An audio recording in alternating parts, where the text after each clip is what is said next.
Bienvenidos a Punto Crítico, programa de la Unidad de Medios de Comunicación Unimedios de la Universidad Nacional de Colombia, que se transmite por el canal Prisma TV y el canal institucional. En esta oportunidad hablaremos de lo que popularmente conocemos como las batidas. Y pues tenemos en estudio a dos invitados muy especiales. Ellos son Ariel Ávila, de la Fundación Paz y Reconciliación, politólogo. Bienvenido, Ariel. Muy amable por su invitación, muchísimas gracias. Asimismo nos acompaña el concejal Antonio Sanguino del movimiento Alianza Verde. Concejal, bienvenido a Punto Crítico. Muy buenas y un saludo muy especial para toda la audiencia y para Ariel y todos los que nos ven hasta ahora. Aclaramos para todas nuestras audiencias que también fue invitado a este debate de la Dirección de Reclutamiento del Ejército Nacional. A última hora han cancelado y sin embargo adelantamos esta discusión. Bueno, cuéntenos, concejal, ¿qué está pasando en el Consejo en estos momentos acerca de las batidas? ¿Qué se está diciendo? Hemos venido adelantando varios debates de control político porque nos hemos encontrado con serias irregularidades en la manera como el ejército colombiano viene haciendo los procesos de reclutamiento en la ciudad y en varias ciudades del país.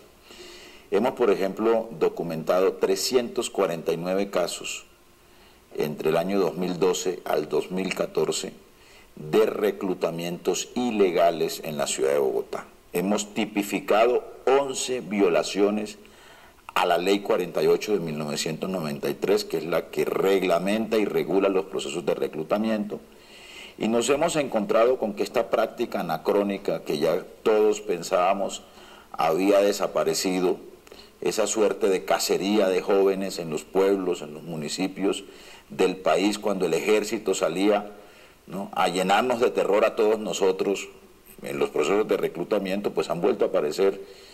Y el ejército colombiano no quiere escuchar los reclamos de las familias, los reclamos de las autoridades, los debates de control que hemos hecho en el Consejo y en el Congreso de la República, los llamados de atención de los organismos de derechos humanos, y seguimos insistiendo que se está violando la ley, se están desatendiendo sentencias de la Corte Constitucional, se está desconociendo el derecho a la objeción de conciencia de los jóvenes, que es un derecho consagrado en la Constitución Nacional, y se está deteniendo arbitraria e ilegalmente a los jóvenes en Bogotá y en todas las ciudades del país. Ariel, ¿por qué son ilegales realmente estas popularmente conocidas batidas o ejercicios de reclutamiento del ejército? Además que el hombre colombiano requiere de este documento, la libreta militar, para acceder al trabajo, a la oferta laboral del país. Mire, comienzo por esa segunda parte. En este momento el distrito está adelantando un programa entre el EDIPRON y la Secretaría de Educación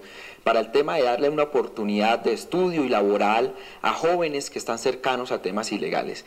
Y de la cantidad de jóvenes que nos llegan, el 90% no tiene libreta militar. Es decir, esto es un tema muy delicado de acceso a un trabajo digno, de equidad social y de oportunidad laboral. Ahí tenemos un hueco muy difícil de llenar, pero arranquemos ahora sí sobre la pregunta. Son ilegales y básicamente hay tres razones por las que son ilegales. Primero, porque como lo decía el concejal, todos los estudiantes, por ejemplo, de colegios o los jóvenes, tienen derecho a la objeción de conciencia. La Corte Constitucional, por lo menos en 10 o 12 pronunciamientos, ha sido explícita en que eso es un derecho que se tiene que respetar. Y muchos de los jóvenes, desde los colegios, desde los comités de convivencia, están articulando ese proceso de objeción de conciencia y aún así se hacen batidas. Son ilegales también por la forma como se hacen. Hemos tenido casos en que incluso estudiantes uniformados o con alguna prenda del colegio son llevados en camiones. 7 casos hemos tenido de esa situación. Estudiantes de colegios de nocturna, por ejemplo, de educación para adultos, también ahí hemos tenido. Entonces lo que prácticamente se termina haciendo es que el propio Estado tiene que ir a reclamar a los muchachos para sacarlos de ese tipo de reclutamiento. Entonces la forma como se hace no es la forma expedita y además ahí se violan derechos, es decir, que a una persona vaya por la calle, le caigan, pues, y lo maten en un camión, pues eso, pues así actúan es cuando van a secuestrar a las personas, digamos, eso no tiene que ser así. Pero también es ilegal, es en la concepción propia que tiene, digamos, el ejército sobre este tipo de reclutamientos. Básicamente aquí están detrás de una meta, de lograr una cantidad de incorporados, y lo que están haciendo es un proceso de irse con los camiones en las noches, en las mañanas, a los barrios más populares de Bogotá, estrato 2 y 3, y se sacan los muchachos, pero ahí no hay tampoco ni un proceso de socialización, ni tenemos en este momento, a veces se tardan 3 o 4 días en entregar la lista de los muchachos que son reclutados. Le leí una respuesta que dio el director de reclutamiento del Ejército a un medio de comunicación masivo en estos días, donde dice que la objeción de conciencia se tiene en cuenta siempre y cuando las personas que son llevadas lo manifiesten en ese momento, y sin embargo tienen que hacerse un estudio. Mire, no, es que aquí hay un tema muy delicado, y es que la objeción de conciencia no es manifestárselo a un soldado profesional en el momento en que lo reclutan. Es decir, creo que ese no es el proceso. La objeción de conciencia es un proceso de autorreconocimiento que en este caso tienen los jóvenes frente a que no quieren ir a prestarse para la guerra. Y esa objeción de conciencia la pueden manifestar en cualquier momento, no únicamente verbal. Y además de eso, no tienen que andar a toda hora con esa excusa a los jóvenes para que no se los lleven. Creo que hay un error en la concepción, como se entiende la objeción de conciencia. Todo ciudadano, incluso los partidos políticos, cuando están leyes, cuando los parlamentarios no quieren votar una ley, declaran objeción de conciencia. Es decir, eso es un derecho inalienable de cualquier persona, decir, no estoy de acuerdo y no lo hago, y puedes precisar las razones, pero no, o sea, el hecho de que no se manifieste en los primeros 10 segundos de que a ti te cogen, no es una excusa para no reconocer ese derecho. Parece, concejal, que se está promoviendo una especie de segregación social, porque la mayoría, alrededor del 70% de las personas que van a prestar el servicio militar son de estratos 1, 2, hasta 3. Peor, las cifras son peores. De 466.000 jóvenes que fueron incorporados entre el año 2008 y el 2012, el 98.2% son de estratos 1, 2 y 3. De estrato 6 solo es el 0.08%. Es decir, que esta es una guerra que la vociferan los ricos y la pagan los pobres, ¿no? Economistas expertos, por ejemplo, han llamado la atención en el sentido de que el servicio militar obligatorio es un impuesto disfrazado que pagan las familias más pobres en una sociedad como la nuestra, porque la diferencia que hay entre los 80.000 pesos que recibe el recluta y los 480.000, que es un salario mínimo mensual que podría ganar ese muchacho en el mercado laboral, esa diferencia, que son 400.000 pesos mensuales, es lo que paga la familia de ese joven y ese joven por participar en un conflicto que le es extraño, por cuidar la infraestructura petrolera de las grandes multinacionales, por cuidar las propiedades de los grandes inversionistas del país, que son los oficios a los que son sometidos muchos de estos jóvenes. Pero déjame decirte lo siguiente, no solo es un problema de violación a la objeción de conciencia lo que hace el ejército. Por ejemplo, las guarniciones militares se han inventado ahora el argumento de que para que se acepte la objeción de conciencia de un muchacho, debe demostrar que hace más de un año pertenece a una iglesia. Y resulta que la objeción de conciencia no solo se deriva de la pertenencia a una iglesia cristiana. La conciencia, la objeción de conciencia es un asunto del resorte individual, ¿no?, y subjetivo de la persona, que, como decía Ariel, puede manifestarse en cualquier momento. Yo puedo resistirme a usar las armas por razones de conciencia, porque no me gusta matar, así sea ateo, así sea gnóstico, ¿no?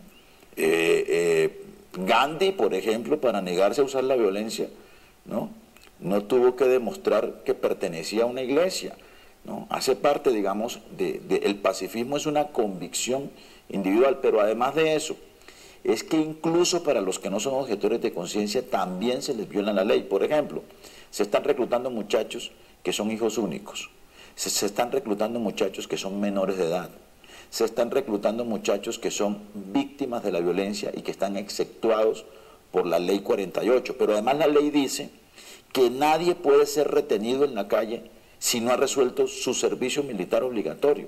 La ley 48 es muy clara en el sentido de señalar que lo único que puede hacer un piquete de soldados, ¿no?, o personal uniformado es, si la persona no ha resuelto su situación militar, inscribirla y compelerla, dice la ley, ¿no?, iniciarle el proceso, a que él se presente en el tiempo que así lo estime la ley a resolver su situación militar. Pero nadie puede ser llevado a una guarnición militar porque es una detención arbitraria, lo dice la Corte Constitucional, ni nadie puede ser incorporado a filas, que es lo que ha venido ocurriendo de manera irregular en estos meses y en estos últimos años.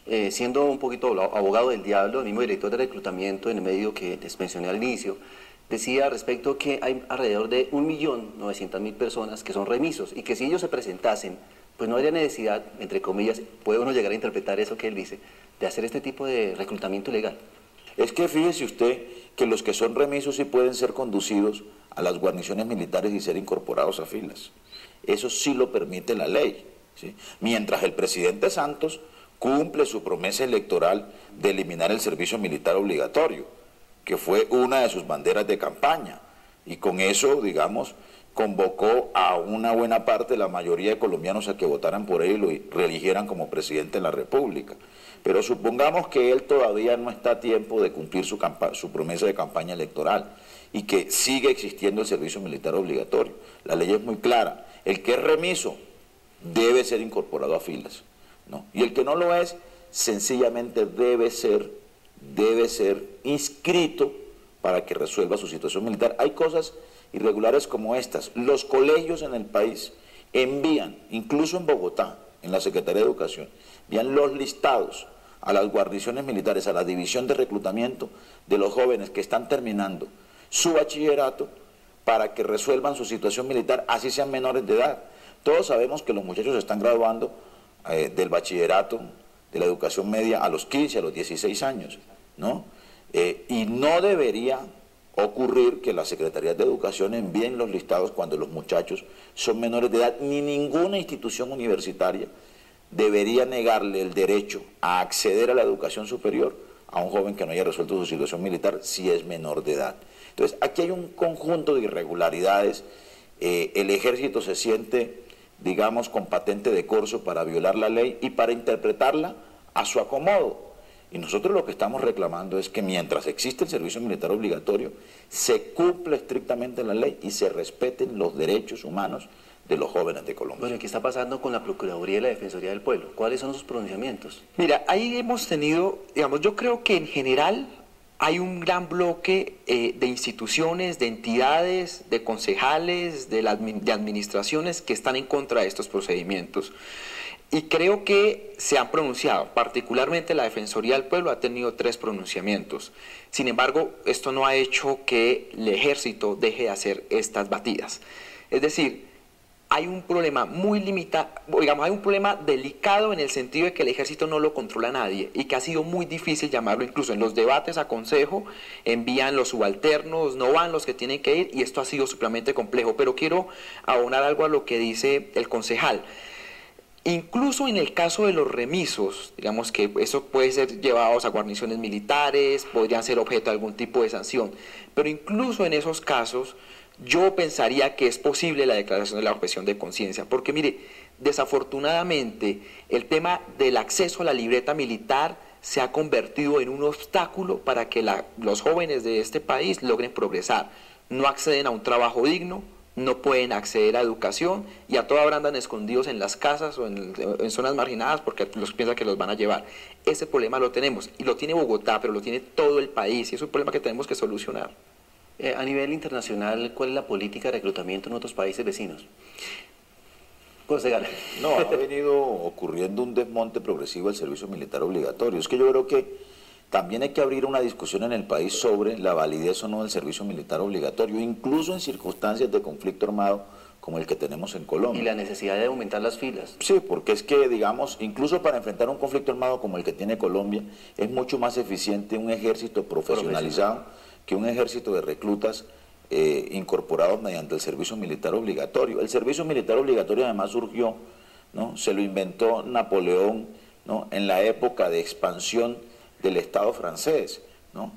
Digamos, y esa incorporación masiva a filas de personas, de población, digamos, a un ejército regular, pues tenía fines expansivos, pero en el caso colombiano, digamos, por supuesto que es ineficiente que cada 12 meses o cada 18 meses haya que sacar de filas a un grueso de los combatientes, incorporar nuevos y gastarse 3 meses en el adiestramiento de la tropa, ¿no? Entonces, eso por supuesto